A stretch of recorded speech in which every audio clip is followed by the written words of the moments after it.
പ്രിയ ക്നാനായ സഹോദരങ്ങളെ, ഇവിടെ നേരത്തെ സൂചിപ്പിച്ചതുപോലെ കോട്ടയത്തും പ്രാന്തപ്രദേശങ്ങളിലുമുള്ള ക്നാനായ സമുദായ അംഗങ്ങളെ സംബന്ധിച്ചിടത്തോളം അത്യന്തം വേദനാജനകമായ ഒരു യാത്രയപ്പ് നടന്നുകൊണ്ടിരിക്കുന്ന ഈ അവസരത്തിൽ ഏതാനും പ്രതിനിധികളെ മാത്രം അങ്ങോട്ടയച്ച് കോട്ടയത്തു നിന്നും എറണാകുളത്തു നിന്നും ഇടുക്കിയിൽ നിന്നും കോട്ടയത്തെ 5 പ്രമുഖ ഫൊറോന പള്ളികളിലെ KCC പ്രസിഡന്റുമാരുൾപ്പെടെ KSSൻ്റെ രക്ഷാധികാരിയും രൂപത ഭാരവാഹികളും ഉൾപ്പെടെ ഇന്ന് ഇവിടെ ആഗമിച്ചിട്ടുണ്ടെങ്കിൽ അത് രാജപുരത്തും മലബാർ മേഖലയിലുമുള്ള ക്നാനായ സഹോദരങ്ങളുടെ വ്യക്തിപരമായ, കുടുംബപരമായ, സാമുദായികപരമായ, ആധ്യാത്മികപരമായ പ്രതിസന്ധികളിൽ എന്നും നിങ്ങളോടൊപ്പം തോളോട് ചേർന്ന് ഞങ്ങളുണ്ടാവും എന്ന ഒരു ഉറപ്പ് വീണ്ടും ആവർത്തിച്ച് ഉറപ്പ് നൽകുന്നതിന് വേണ്ടിയിട്ട് മാത്രമാണ്. രാജപുരം പള്ളിയുമായി ബന്ധപ്പെട്ട എല്ലാ പ്രതിസന്ധികളിലും തീർച്ചയായിട്ടും നിങ്ങളെടുക്കുന്ന എല്ലാ നടപടികളിലും പരിപൂർണ പിന്തുണ ഉണ്ടാവുമെന്ന് ഒരിക്കൽ കൂടി ഞങ്ങൾ ഉറപ്പ് നൽകുന്നു. നിങ്ങൾക്കറിയാം, രാജപുരം കുടിയേറ്റത്തിന് മുമ്പ്, മലബാർ കുടിയേറ്റത്തിന് മുമ്പ്, മലബാർ കുടിയേറ്റത്തിന് ശേഷം മംഗലാപുരത്തിനടുത്ത് അജയക്കാർ, നെല്ലിയാടി, കടവ എന്ന് പറഞ്ഞ 3 ദേവാലയങ്ങൾ കൂടി പണിയുകയുണ്ടായി. ഈ 3 ദേവാലയങ്ങളിലും ആദ്യമായിട്ട് അതിൻ്റെ പണിയുമായിട്ട് ബന്ധപ്പെട്ട ചില മുതിർന്ന അമ്മച്ചിമാരുമായിട്ട് ഞാൻ സംസാരിക്കുവാൻ ഇടയായിട്ടുണ്ട്. അതിൽ പലരും ഇപ്പോൾ ജീവിച്ചിരിപ്പില്ല. അവർ പറഞ്ഞത്, ജീവിക്കാനുള്ള ബദ്ധപ്പാടുകൾക്കിടയിൽ ഉച്ചയ്ക്ക് ചോറുണ്ണുന്നതിന് വേണ്ടി അരിയിടുമ്പോൾ ഒരു പിടി അരി മാറ്റിവെച്ചിട്ട് വീട്ടിലെ കോഴിമുട്ടകൾ 1-2 മാറ്റിവെച്ചിട്ട് അതിൽ നിന്നും കിട്ടിയ പണം ഉപയോഗിച്ചിട്ടാണ് ഞങ്ങൾ ഈ ദേവാലയങ്ങൾ നിർമ്മിച്ചത്. നിങ്ങൾ ഓർക്കണം, രാജപുരത്തും മലബാർ മേഖലയിലുമുള്ള നിങ്ങൾ ഓരോരുത്തരും ചിന്തിക്കണം, ഈ രാജപുരം ദേവാലയവും എന്തുമാത്രം ത്യാഗവും ബുദ്ധിമുട്ടുകളും സഹിച്ചിട്ടാണ് നമ്മുടെ അപ്പനപ്പന്മാരായിട്ട് പണിതത്. ഈ ദേവാലയം പൊളിച്ചതിന് ശേഷം, ഇവിടെ ബിജുചേട്ടൻ സൂചിപ്പിച്ചതുപോലെ, പണ്ടാരശ്ശേരി മെത്രാൻ കോട്ടയത്ത് ഒരു പള്ളിയിൽ രഹസ്യമായിട്ട് കുർബാന അർപ്പിക്കാൻ വന്നപ്പോൾ കുർബാനയ്ക്ക് ശേഷം ഏതാനും പേരോട് പറഞ്ഞു, ചില അവസരങ്ങളിൽ പള്ളികൾ അങ്ങനെ പൊളിക്കേണ്ടി വന്നേക്കാം. പണ്ടാരശ്ശേരി പിതാവിനോട് ഞാൻ പറയുന്നു, പണ്ടാരശ്ശേരി മെത്രാനോട് ഞാൻ പറയുന്നു, നിങ്ങളുടെ പിതാവിൻ്റെ പിതൃസ്വത്തിൽ നിന്നാണ് ഈ പിതൃസ്വത്ത് കൊണ്ടാണ് ഈ ദേവാലയം നിർമ്മിച്ചത് എങ്കിൽ, നിങ്ങളുടെ മാതാവിൻ്റെ കിട്ടിയ സ്ത്രീധനത്തിൽ നിന്നാണ് ഈ ദേവാലയം നിർമ്മിച്ചതെങ്കിൽ നിങ്ങൾക്കിങ്ങനെ പറയാം. അതല്ലെങ്കിൽ ഈ രാജപുരം ദേവാലയം പൊളിച്ചെങ്കിൽ ഇനി ഒരിക്കലും കോട്ടയം രൂപതയിലെ ഒരു മെത്രാനും ഒരു വൈദികനും മേലിൽ ഒരു പള്ളി പൊളിക്കുന്നതിന് മുമ്പ് ഇടവക ജനങ്ങളുടെ അനുവാദം വാങ്ങിച്ചതിന് ശേഷം മാത്രമേ പൊളിക്കാനുള്ള അനുവാദം നൽകാവൂ. അതിനുള്ള നിയമപരമായ നടപടികൾ നേടിയെടുക്കുന്നതിന് വേണ്ടിയിട്ടുള്ള ഒരു നാന്ദിയാവണം രാജപുരത്തെ ദേവാലയം പൊളിച്ചത് എന്ന് നിങ്ങളോട് എല്ലാവരോടും ഞാൻ വിനീതമായിട്ട് അപേക്ഷിക്കുകയാണ്. രാജപുരം പള്ളി പൊളിച്ചത് ഇടവക ജനങ്ങളുടെ അനുമതി ഇല്ലാതെ പൊളിക്കുന്ന അവസാനത്തെ കോട്ടയം രൂപതയുടെ മാത്രമല്ല, സീറോ മലബാർ സഭയുടെ ഏറ്റവും അവസാനത്തേതും ആദ്യത്തേതുമായ പള്ളിയായി മാറണം. അതിനുവേണ്ട എല്ലാ നിയമ പോരാട്ടങ്ങൾക്കും നിങ്ങളോടൊപ്പം നമ്മളുണ്ടാവും. മറ്റൊരു കാര്യം, ഈ നിങ്ങളുടെ നാട്ടുകാരനായ ഒരു വൈദികൻ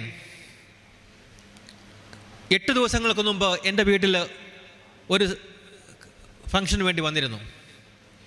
അദ്ദേഹം കോട്ടയം രൂപതയിലെ ഏറ്റവും മുതിർന്ന ഒരു വൈദികനാണ്.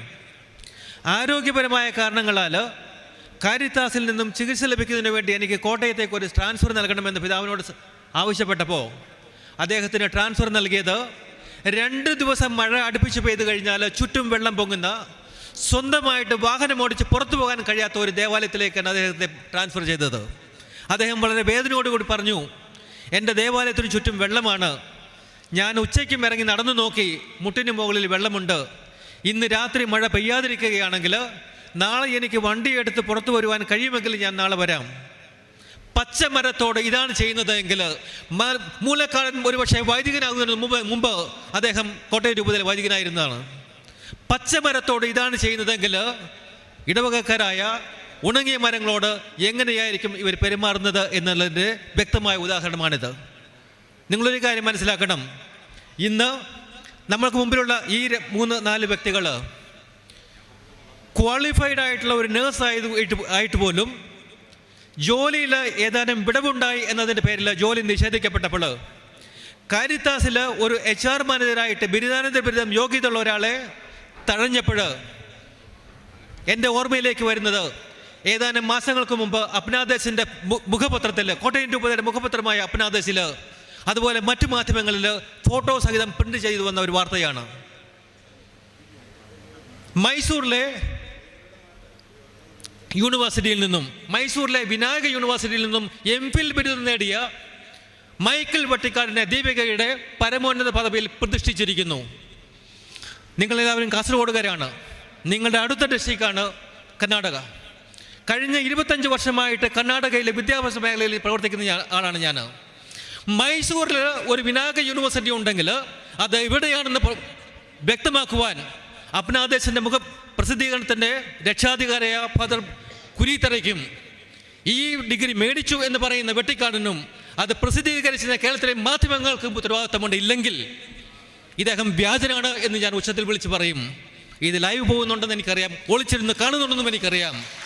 ഇതിൻ്റെ പേരിൽ എന്ത് കോടതി നടപടി വന്നാലും നേരിടുവാൻ ഞാൻ തയ്യാറാണ്. അല്ലെങ്കിൽ മൈസൂരിലെ വിനായക യൂണിവേഴ്സിറ്റി എവിടെയാണെന്നും ആരാണ് തന്നെ ഗൈഡ് ചെയ്യുന്നതെന്നും വ്യക്തമാക്കുവാൻ ദീപികയുടെ പരമോന്നത സ്ഥാനത്തിരിക്കുന്ന വെട്ടിക്കാടനുള്ള ആർജവം കാണിക്കണം. ഇല്ലെങ്കിൽ കോട്ടയം രൂപത്തിൽ നാളെ ഒരു വ്യക്തി കാരിത്താസിൽ ജോലി അന്വേഷിച്ച് ചെല്ലുമ്പോൾ നിനക്ക് യോഗ്യതയില്ലെന്ന് പറയാനുള്ള അർഹത കാരിത്താസിലെ ഡയറക്ടർക്ക് എന്നല്ല, മൂലക്കാട് മെത്രാനില്ല എന്ന് പറയുവാൻ നിങ്ങൾ ഓരോരുത്തരും മനസ്സിലാക്കുക. പിന്നെ എൻ്റെ രാവിലെ വന്നപ്പോൾ എൻ്റെ ഒരു ജ്യേഷ്ഠസഹോദരൻ വണ്ടിയിൽ നിന്ന് പറഞ്ഞു, നമ്മുടെയൊക്കെ കാണപ്പെട്ട ദൈവമാണ് നമ്മുടെ മാതാപിതാക്കളെന്ന്. നിങ്ങൾ നിങ്ങളുടെ മാതാപിതാക്കളെ ബഹുമാനിക്കുന്നുണ്ട്, സ്നേഹിക്കുന്നുണ്ട് എങ്കിൽ നിങ്ങൾ ഭക്ഷണം കഴിക്കേണ്ട ചോറിൽ നിന്ന് ഒരു പിടി മാറ്റി വെച്ചിട്ടാണ് രാജപുരം പള്ളി പോലുള്ള പള്ളികൾ പണിതുയർത്തിയതെങ്കിൽ ആ ദേവാലയത്തിൻ്റെ മുട്ടുപാവിൽ നിന്നിട്ടാണ് പച്ച കള്ളങ്ങൾ ഇന്നും നാളെയും എന്നും പറഞ്ഞുകൊണ്ടിരിക്കുന്നത് എങ്കിൽ കഴിഞ്ഞ ഞായറാഴ്ചയും അച്ഛൻ വിളിച്ചു പറഞ്ഞു, കോടതി വിധികളെല്ലാം കേസുകളെല്ലാം ഇല്ലാതായി. ഇപ്രകാരം കുർബാന അർപ്പിച്ചതിന് ശേഷം അൾത്താരയിൽ നിന്നുകൊണ്ട് നുണ പറയുന്ന വൈദികനോട് നിങ്ങൾക്ക് എന്ത് ബഹുമാനവും എന്ത് വിശ്വാസതയുമാണ് നിങ്ങൾ കൊടുക്കേണ്ടത്? അദ്ദേഹത്തിൽ നിന്ന് സ്വീകരിക്കുന്ന കുർബാനയിൽ ഏത് ദൈവത്തിൻ്റെ സാന്നിധ്യമാണ് ഉണ്ടാവുക നിങ്ങൾ തിരിച്ചറിയുക.